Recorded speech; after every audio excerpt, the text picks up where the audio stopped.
Hope comes and stops us in our tracks. Bravely we prove in our striving, trudging together each day. Where there's a will, there's a way. Good afternoon, everyone, and welcome. Got a new face with us today. Carrie is joining us. Hi, Carrie. Hi, Dion. Carrie and I have a lot of great conversations, and there was something that was posted earlier that her and I were kind of talking about. We thought, and I hadn't done my daily reflection yet, so I'm like, let's set up for 4:30, and let's go talk about it. Let's do our regular stuff here. If you're here, please watch. If you're here, please say hello, whether you're watching the live or the rewatch. It does help us out. Facebook and their bullshit. So just say hello and let me know you're here. It's kind of nice. So we got 2 people here, if that is correct. So, yeah. So today was kind of a weird day. I always talk a little bit about what's going on with me before I get started on stuff. But it kind of goes right down with this. And I'm going to try this again. It's going to be share my screen. I'm just going to go ahead and read the post that we were talking about. Would that work for you, Carrie? Yeah, sounds good. Okay. Yeah. All right. Do you ever notice yourself getting bad again? Like, you're not doing work that needs to be done.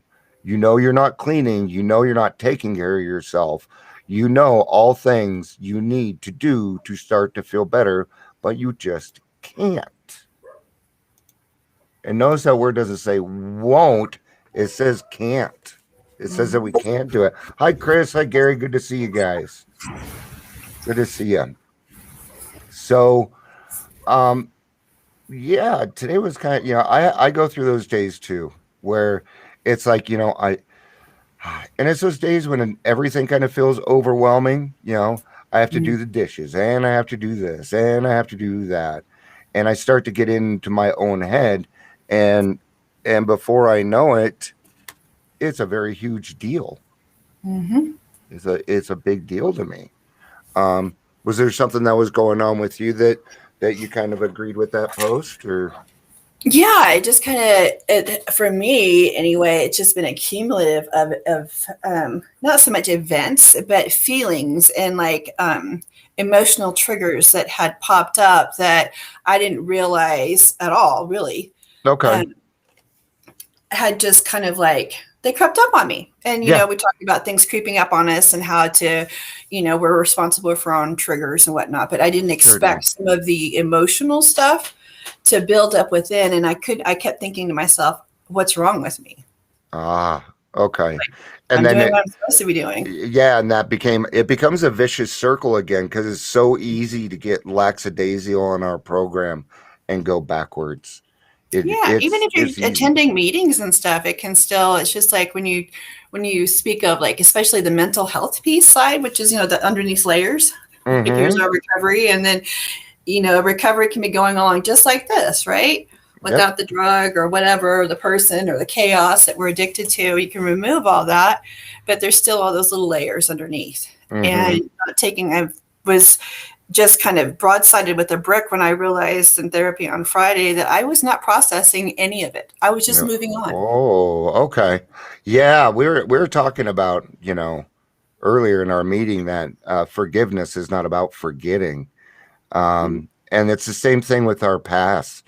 I no longer feel bad about my past, but, for a long time I ignored it, and it didn't work.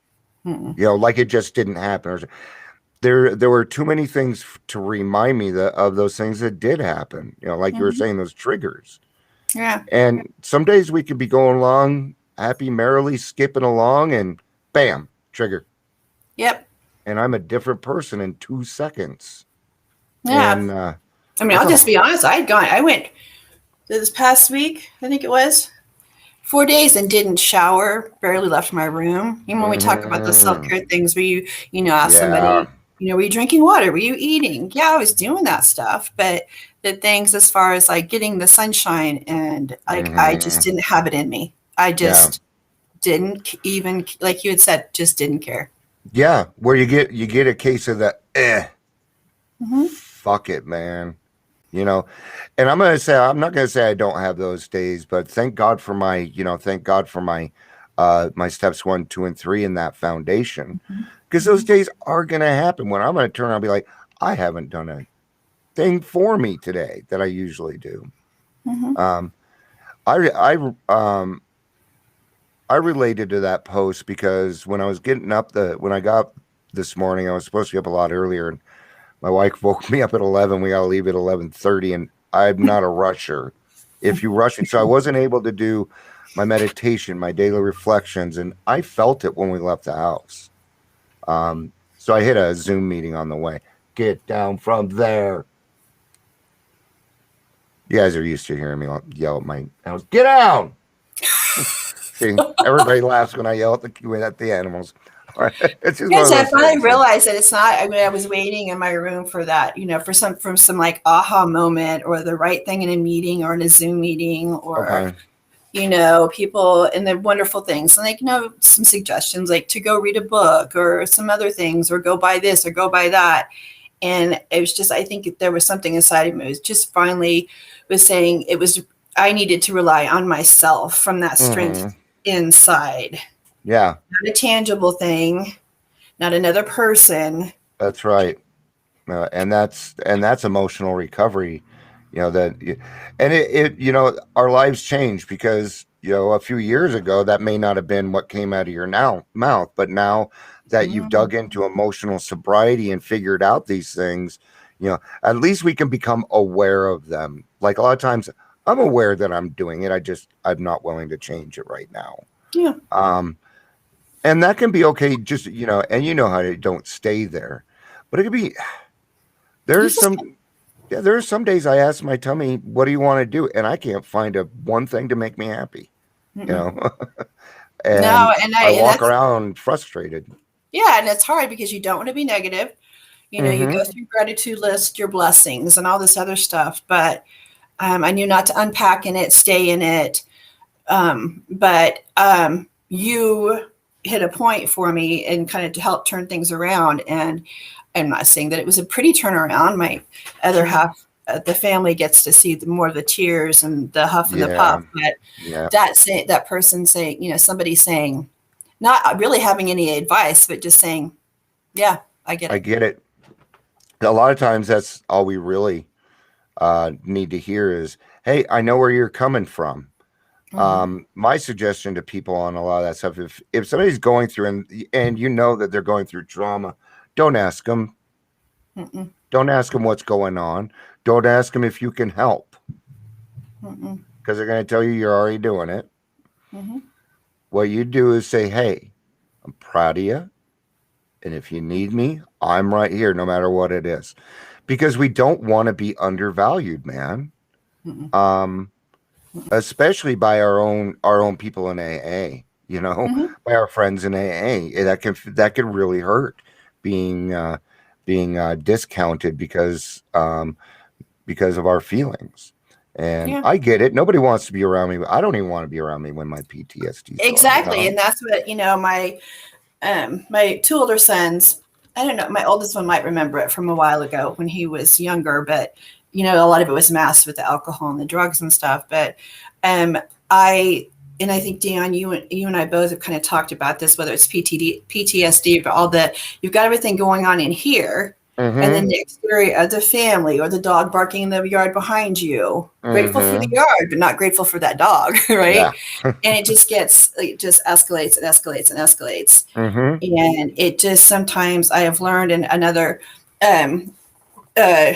acquaintance that I have, and she was right. She was really right. And that was sometimes it's just nice to have somebody to sit with that's not going to, like you said, not give you advice. Yeah. You can just sit there and if you want to cry like an old lady, like I did, and then laugh, followed by more Mhm. tears, Mhm. followed by attempting something, getting frustrating, wanting to quit, and then trying again, going through all those struggles, but not having to explain it and just go through it. So Yeah. you can look back at yourself and go, oh, I did more than Yeah. just brush my teeth today. Yeah. I And did some of the things. Like that could I be worked very through it. comforting when people are going through that. Um, if somebody and let's give some advice to some people. I'm not advice suggestions, but if you're dealing with somebody they have PTSD or anxiety, do not do the patting on the back. I feel sorry for you thing. Please stay away from that. Mm-hmm. Right? Just say, That's hey, what. I'm here if you need me. That's all you have to do. Yeah, all that whole it's some training that I just had was really enlightened me, was more than just harm reduction, but really Yes. understanding the value of trauma, real trauma response, and Yes. how you can either offset somebody's trauma even worse Mm-hmm. or just be there. Yeah. This gal used to say, just be at the well with them, and she was right. Just Mm-hmm. be there and let them expose. I would say let them expose their emotions. Absolutely. You know, and be okay with that too. You know, um, we're all going through things, and I think it can be pretty tough, especially with and I don't want to just put you and I apart because we have mental illnesses.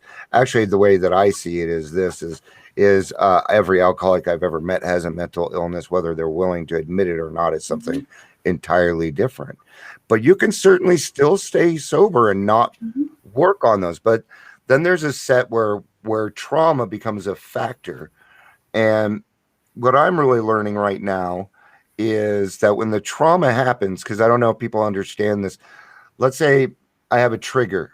Well, I am back there involved in it. There's a part of your brain that tells you it's happening right now.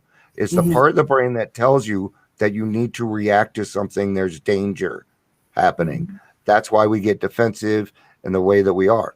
And we're learning, guys, so you got to give us a chance. We're learning that, hey, that's not really going on. I got to put it into my memory bank, which is an entirely different place in the brain. And that's something that I'm learning right now is learning, hey, did it happen? Yes, it did. Is it Mm-hmm. happening right now? Nope. And getting my brain to understand that.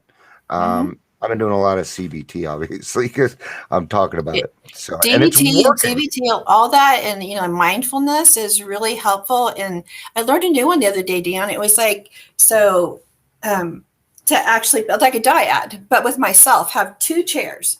Mm-hmm. Okay, two chairs, and I go back and forth.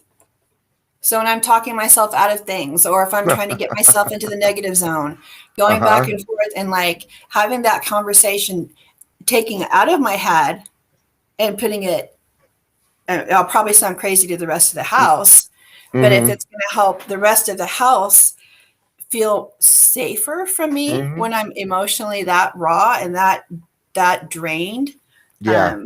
and can't figure my way out of it, I'm going to try it. I'm going to try it. Let you know how it goes. Yeah. I've never heard of it It before. worked. I felt pretty corny starting it, but it works. Mm-hmm. Yeah. My box is a big treasure box because I like, Mm-hmm. I like treasure and Dungeons and Dragons and all that kind of stuff. So mine's, like a nice ornate treasure box. And guys, what we're talking about is that we're taking our memories or things, our flashbacks, things that happened to us, and we're putting them in this box. And we're putting them there until we can deal with them. It's a way of letting go and letting God. It's another way of doing it. So I had something to say here. I always like to go over these. Gary, I'm actually dealing with that today. I was okay this morning, went to Bible study this afternoon. From triggers hit me. I became really quiet and started to shut down. Could not wait for the meeting to be over so I can make out and read some calls. Yeah. Sometimes the last 10 minutes of my meetings, I get very, very nervous. I know what that's like. Now I'm doing better since I was able to reach out to someone. Good job, man. Good job, Chris. I mean, Gary. That's fantastic. Gary's an OA, Mm-hmm. and he's a vice president for Judging Together. Great guy. Thanks for sharing that, Gary.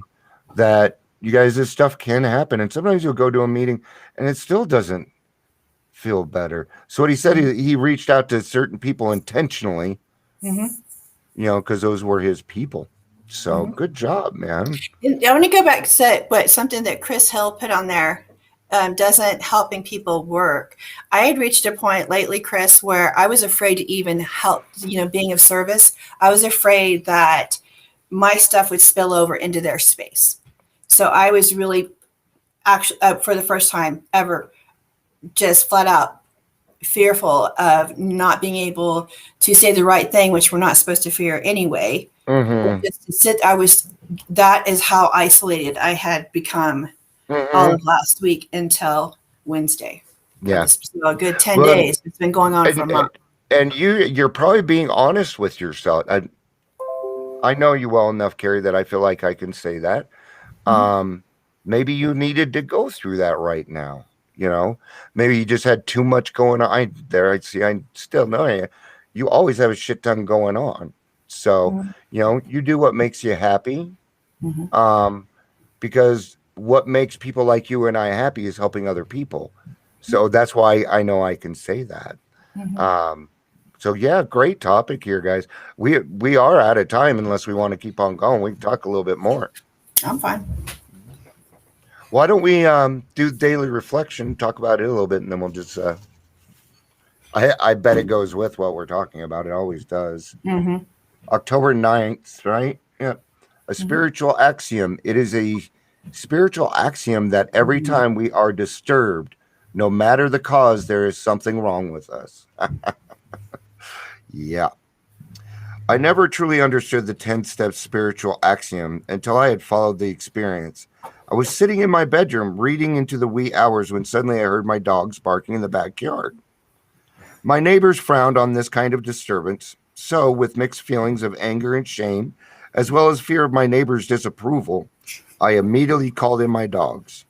Several weeks later, the exact situation repeated itself, but this time, because I was feeling more at peace with myself, I was able to accept the situation. Dogs will bark. And I calmly called the dogs in. Both incidents taught me that when a person experiences nearly identical events and reacts two different ways, that it is not the event, which is of prime importance, but the person's spiritual condition. Feelings come from inside, not from outward circumstances. When my spiritual condition is positive, I react positively. And so having a good attitude, two situations or one situation, two different outcomes was all about his attitude, and your attitude comes from the daily reprieve that we get. And so it sounds like you weren't getting your daily reprieve last week. That's probably, you were probably shutting yourself off from that. I don't think you were in any danger. I just, a lot of changes, I guess you could say. And like COVID, I didn't realize COVID, I thought I went right through COVID, Zoom and other, things of Zoom meetings and meeting with people on Zoom but getting back out, even just last night, we went to the Walmart and I had a panic attack. Literally couldn't walk, literally couldn't see, drenched with sweat. Yeah. And that's so the part that I hate about it. And now I really can relate. Yeah. And understand when people say when you go through that, doesn't it feel like you're detoxing? Oh God, I know. Horrible. I was like, I didn't just recently do drugs or drink or I felt like I had taken the wrong meds or something. I was like, yeah. But I hadn't been to the store in a month. Your mind goes, your brain is gone. It's hard to think. Yeah. You can't, and I think I'm a pretty good thinker even on my feet, man. So yeah, no, all bets are off when that happens. So good for you to recognize it and turn it around. It's working, like you said, it's progress, it's little bits, bits and some self-force. Yeah, sometimes you do have to do that for us. Yeah, we're Beyond, total reliance. beyond get Total up reliance on off your God. ass. Yeah. And sometimes we have to yell at ourselves to get us moving. So Mhm. awesome. Well, thank you for doing this with me. This was No fun. It worries. was good This to was see you. nice. I like it. Yeah. We should do it more often. Yes. So, Chris, I will help you do anything, dude. Are you kidding? I love you. All right, guys. That's it for today's daily reflection. Gary, thank you for Yeah. joining me and help. Chris, Gary, thanks for being on here. I saw some Right. other people popping on and off. So, Okay. you guys have a great day. I You love too. you. See you later. Peace Bye. out and have a